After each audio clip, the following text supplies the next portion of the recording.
Paget, Vote Common Good, and I'm here with Anna Galladay and with Mark Charles, and we're going to be joined in a minute by Rob Ryerson.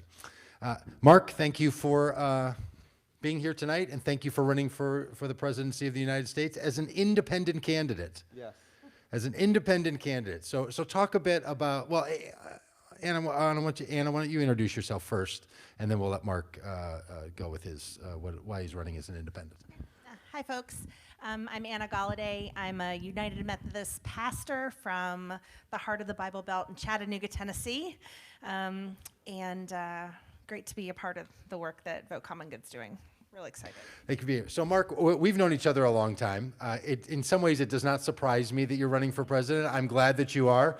Can you talk a little bit about that, running for president, why you are, and you're running as an independent, and what that means? Because a lot of people don't even have any concept of how someone runs for president and so on.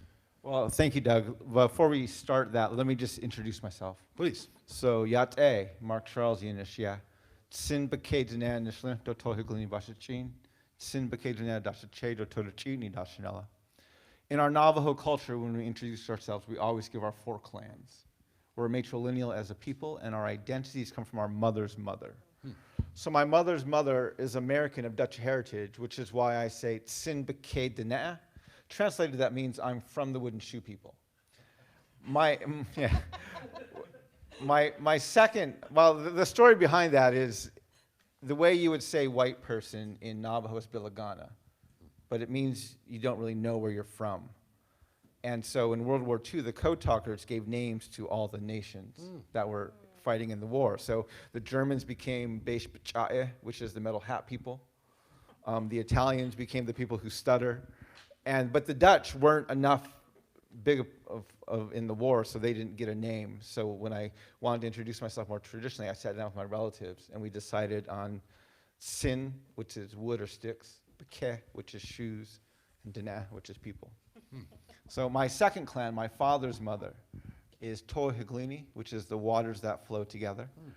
My third clan, my mother's father, is also Sin B'ke. And then my fourth clan, my father's father, is Totachitni, and that's the Bitterwater clan. It's one of the original clans of our Navajo people. And before I go any further, I want to just acknowledge that we are on the lands of the Dakota, of the Iowa, and of the Sauk, and the Meskwaki.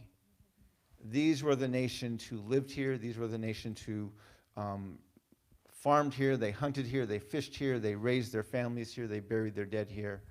Their societies were here. And these were the nations that were removed from these lands, first by the French, and then later they were ethnically cleansed out by the US so that the states like Iowa and other states in the Midwest could be established and built up.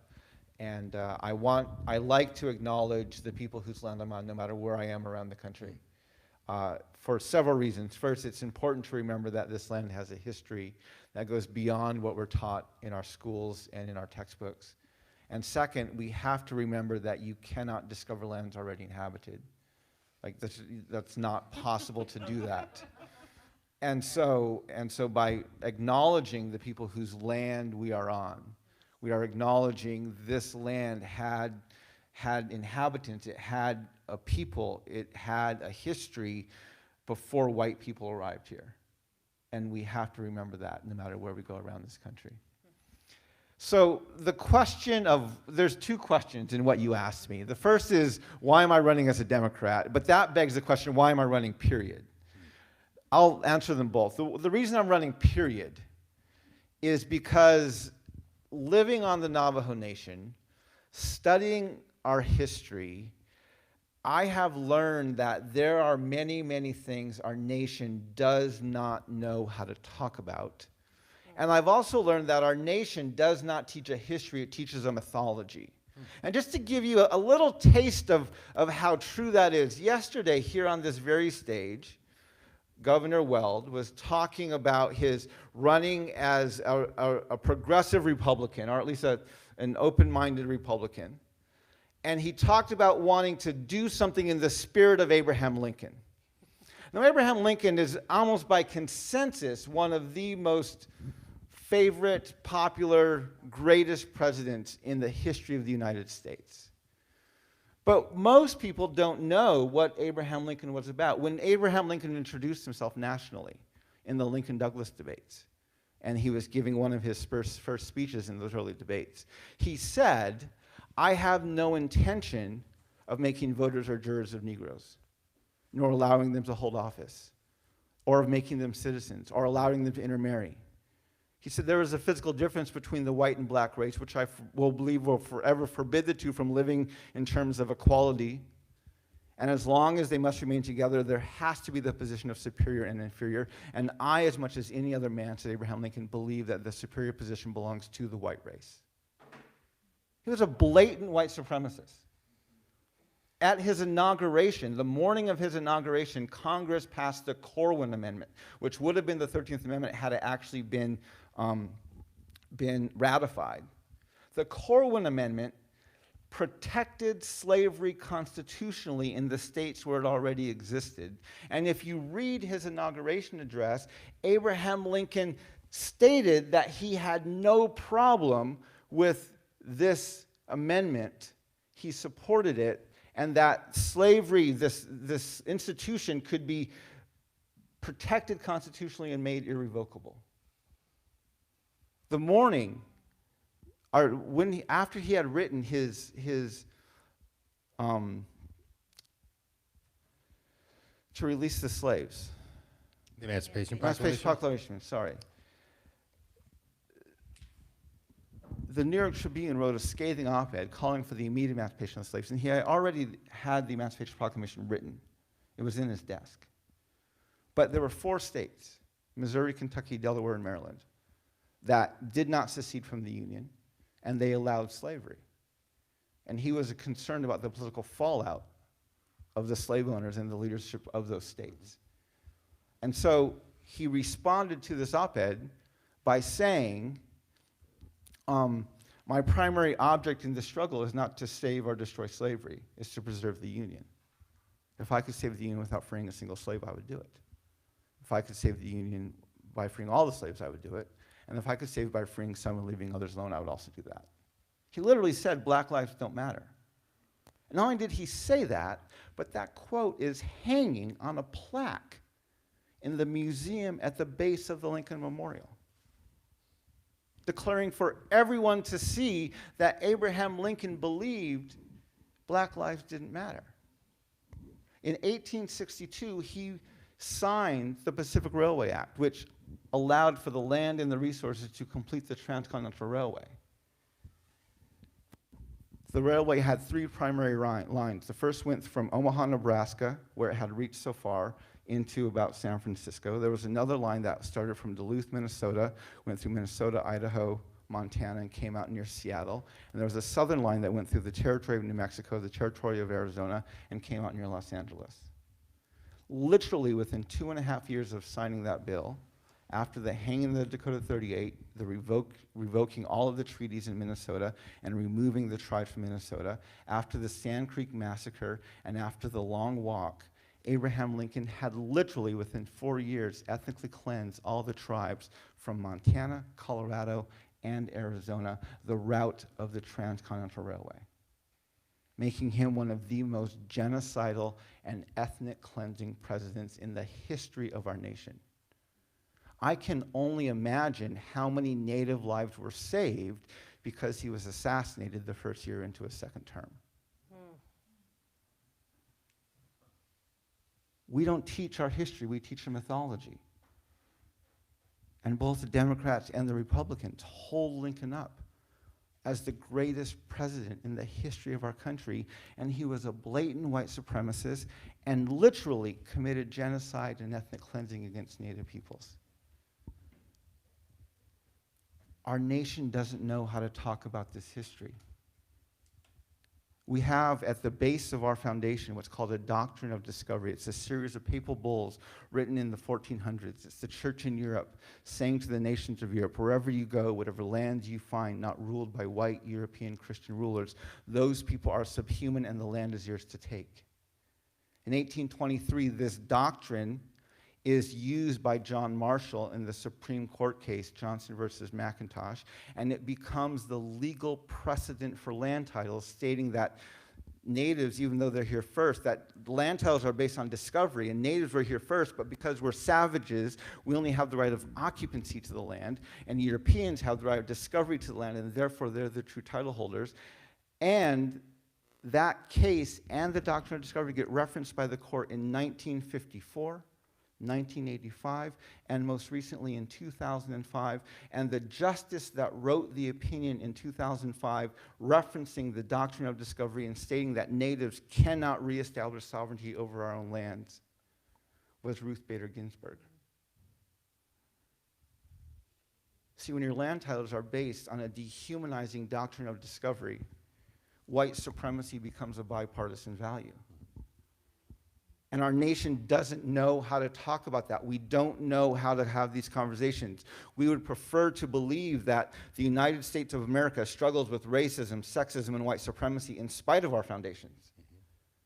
Now, Mark, I appreciate this. We struggle with it because of our foundations. Yeah, I understand. I think this is so important, and I have watched you in so many settings help people to wake up. The work that we do at Vote Common Good, right, to wake up and speak up and stand up. And no one I know has done better at helping people that I've known to wake up, to speak up, and to stand up for these issues.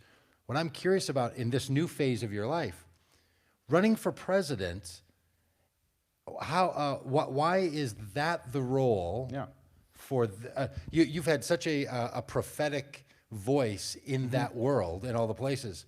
What went on for you about now I want to take that message via the platform of being a candidate for the presidency of the United States? So let me walk you through these steps, because there's a few steps that got me there. 4 or 5 years ago, I came to the conclusion, looking at this history, that we don't know how to talk about. And I concluded the United States of America needs a national dialogue on race, gender, and class. A conversation I would put on par with the Truth and Reconciliation Commissions that happened in South Africa, in Rwanda, and in Canada. But I wouldn't call ours Truth and Reconciliation, because reconciliation implies there was a previous harmony, which isn't accurate. So I would call ours Truth and Conciliation. And I studied how those processes got started in nations like South Africa, Rwanda, and Canada, and they came out of crisis. Now, our nation doesn't respond well to crisis. We drop nuclear bombs in crisis. We assassinate foreign leaders in crisis. We build internment camps in crisis. We don't handle crisis well as a nation. So I didn't want to exacerbate, pray for, hope for, use crisis to bring about this kind of change. And I had the idea. I was actually teaching at a conference end of 2015. And it was the first time and this was actually at the Urbana's Mission Conference. And I proposed to the people in my seminar that the way we bring this dialogue to the forefront is we make it a part of the presidential election process. Because every 4 years, our nation has a discussion about who we are and where we're going, which is in our presidential election process. And I thought, what a great thing if we had a candidate who was willing to run with this idea and actually bring it to the forefront. Even though our nation doesn't want to talk about it, this might be enough to bring the media attention and the people to the forefront. And I watched with great interest as Bernie Sanders got our nation to talk about something it didn't want to talk about in 2016, which was systemic economic inequality, and he did it by running for president. And so I said to people, I'm looking for a candidate. And at some point, someone held the mirror up to you? Well, no, I'm looking for a candidate. And so as we go into 2016, Donald Trump enters onto the stage. And he says he's going to make America great again, right? Implying we used to be great and now we're not.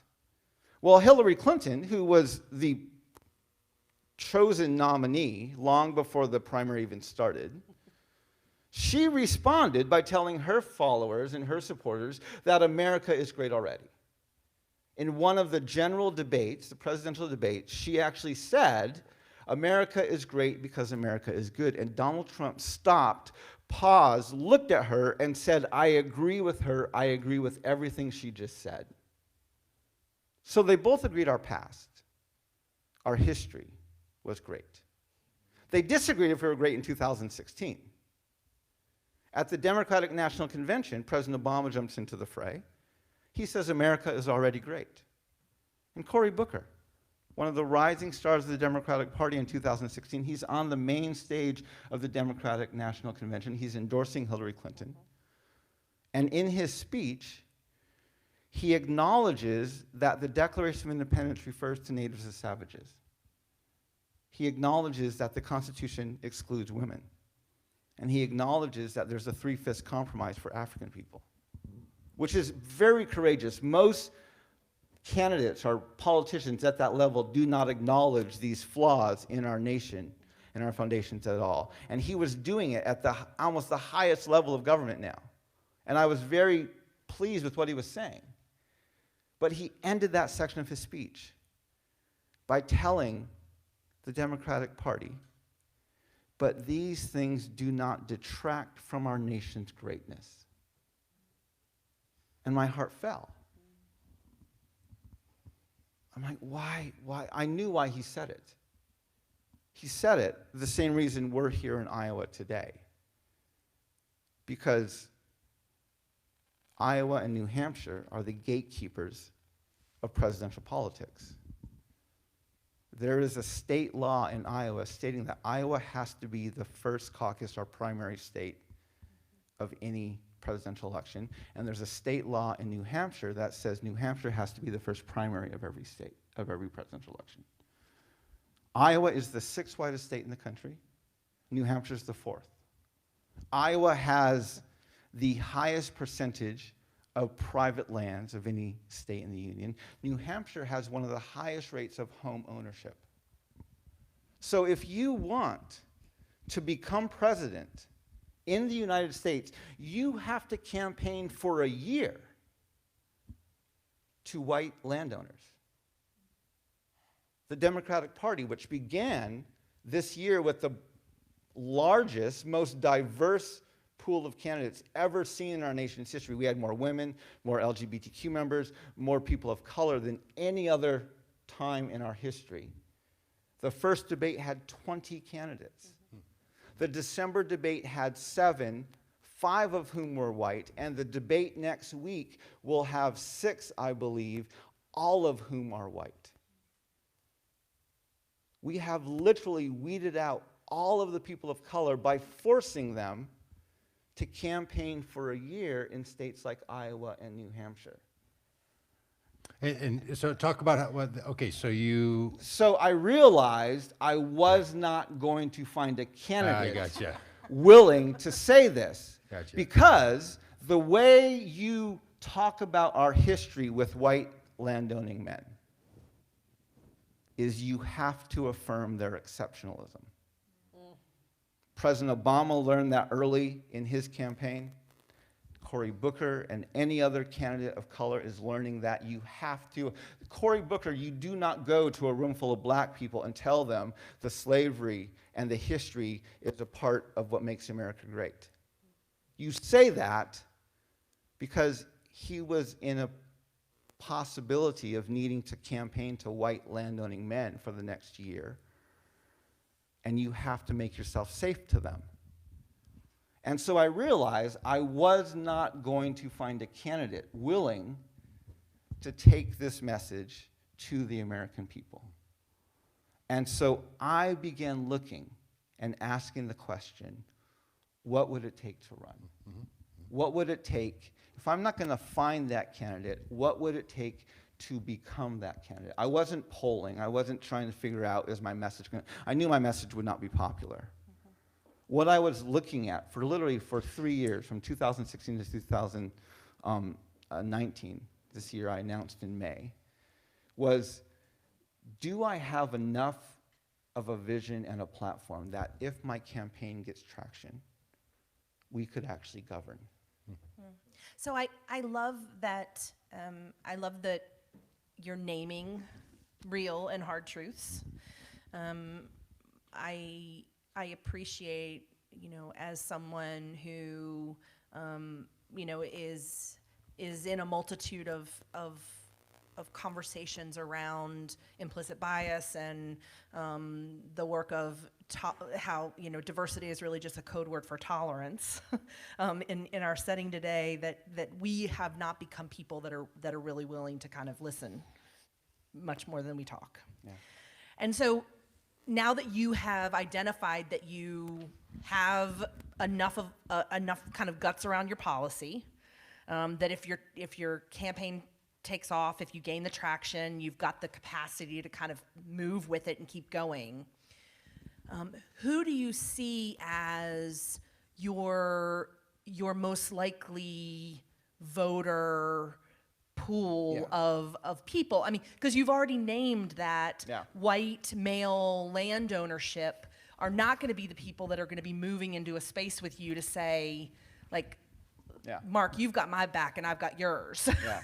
So where do you see your voice resonating the most? How do you see this work being done to we get had traction? to develop a strategy that could actually get us to the White House before I could even think about, was this going to even be possible? I was convinced I wasn't going to run a protest campaign. And so early on in my campaign, I actually had some of my volunteers do some research, and we looked at, because I'm running as an independent, which means I'm not in the primaries, and so I have to get signatures in all 50 states to get on the ballot. And so I had my research team look at the 2016 signature requirements, because they're still coming out. They're almost all out now for 2020, but we looked at 2016. And then we looked at the census from 2010. And we looked specifically at the number of natives over the age of 18. And in every single state, the number of natives over 18 exceeds the number of signatures to get on the ballot. This means Native America alone has the potential, the power to put me on the ballot. Now, that doesn't get me to the White House. But I started my campaign when I announced last May for the last 7 months. The reason you haven't heard of me much nationally is because I'm a Native man running as an independent, campaigning to Native peoples. And the national press ignores that. Like it's been unbelievable how much they've intentionally ignored my campaign over the past 7 months. You could shoot someone on Fifth Avenue and still not get any support. I will not ever do that. I'm not even going to go there. Because there's a whole, yes, we're not going to talk about. Anyway, but so the next question is if Native America can put me on the ballot, then the next step is how do we begin to broaden the base? Well, when you look at the Constitution of the United States and the Declaration of Independence, 30 lines after all men are created equal, the Declaration of Independence refers to natives as savages. The Constitution, which begins with the words, "we the people," Article 1, Section 2, the section that defines who the Constitution was written for, it never mentions women. If you read the Constitution from the preamble through the 27th Amendment, there are 51 gender-specific male pronouns. 51 he, him, and his. Not a single female pronoun. Third, it counts Africans as 3/5 of a person. So who's left? Well, in 1787, it was white men, and technically you had to be landowning to vote. The Constitution was written specifically for the benefit of white landowning men. And so a majority of the nation has this experience. If you're a person of color, maybe you experience it in elementary school, maybe it was high school, maybe it was college. If you're a woman, there's a point when you realize this. If you're a member of LGBTQ, you realize this. If you're a person of color, you realize this. But there's some point where you realize in a very real and profound way that you are not included in we the people.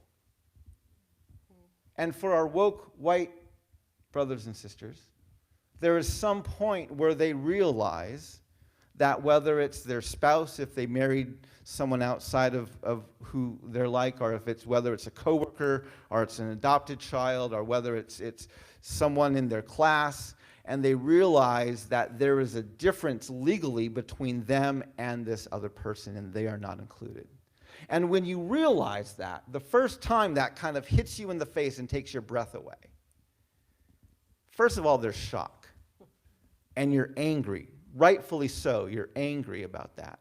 And second, there is this desire to change it. There's a desire to change it. Now, that desire gets squashed quickly if you're not careful. But what my campaign is about, the theme of my campaign, is I want to build a nation where for the very first time, we the people truly means all the people. And I want to take this common experience that most Americans have had, where they've realized in a very real and practical way that we the people does not include them or does not include the people they love. And I want to say that anger and that resolve you felt at that moment, this is the conversation that we need to have, and this is the wrong that we need to right, and this is the change that we need to make. And the problem is the simplicity of the two-party system creates every dialogue binary. And it polarizes us, except for one, which is the dialogue on race. Everything else is binary, but race, well, we can move that along very slowly. And I'm saying, no, this is not a binary decision. Either I'm human or I'm not. It's not, my humanity is not a 7-step, a 12-step program for your personal growth, white America. It's a binary decision. And if we make that decision today, it will result in the immediate benefit of all the people. And so, when you serve on a board, and there's debate going back and forth, and people are asking questions, and you're having this discussion. Eventually, someone, usually it's a person who's very, concerned about schedule and so on. They'll stand up and they'll call the question. Like, enough debate. Let's call the question. We're gonna vote on this. This is what my campaign is about. I am calling the question. Yeah, that's fair. awesome. It's fair. Mark, let me ask you this: How is that going on gaining the signatures? Is an independent candidacy, for your experience, is that something that that is date specific? Like you will have enough signatures in enough states, or is it you can keep it going in states to keep the campaign and the message? Yeah. So one of the reasons I'm running as an independent is because I didn't want to go through the primary process and make Iowa and New Hampshire the gatekeepers for my campaign, which I'm glad I did that because my campaign would be ending, if not today, next week, because of the way the system is set up. Now, to get on the ballot, I have to have signatures in all 50 states, and every state is different. This is one of the most logistical, nightmarish processes you can ever imagine. I can't imagine. We have a spreadsheet in our campaign team that is amazing, and I love looking at it, but to put it together and to track the start date and the end date and how many signatures you need and do you need a VP candidate or do you need electors or what, it's all over the map. But most of the signatures, there's a few that are due in like May. There's a few more in June. There's a few more in July. The bulk, over half of the signatures, are not due until August or later. So what this means is at the level we're at right now, we do not have the movement to get on the ballot. Can you just give me a picture, Mark? This is super interesting to me. Yeah. Can you give me a picture? Like, how many signatures is it? It I know is every state's all different, over the map. But I think it's Tennessee is 275. Yeah. New Jersey is 850 or something like that. Yeah. California is 196,000. 196,000. Yeah. Yeah. Are you locking in there? Are how's that you going? zoning in? And so it's What are you again, doing here, my friend? What are you doing here? Iowa is like, I think it's like 5,000. I don't remember the That's a exact lot. number. And some you can start I can start some today. Some you can't start Yeah, until sure. May. Like it's every state. They intentionally make it hard to do this. Like the two-party system is deeply ingrained. Yeah. I've told people, I've been in a lot of spaces as a Native man. Running for president, I have never been in a space that was more clearly designed at every single level for the benefit of white landowning men. Now, Mark, there are, I know, generally speaking, for all practical purposes, there's two parties, but there are many parties. There's constitutional parties, and there's a number. Do you think any of those, often referred to as the cluster of third parties, is that something that you looked at, that for other people who are thinking about this, that want to join you in their own runs? Maybe Again, at some whenever that would be an option, or is that not really an option? At the heart of my campaign, we need this national dialogue on race, gender, and class.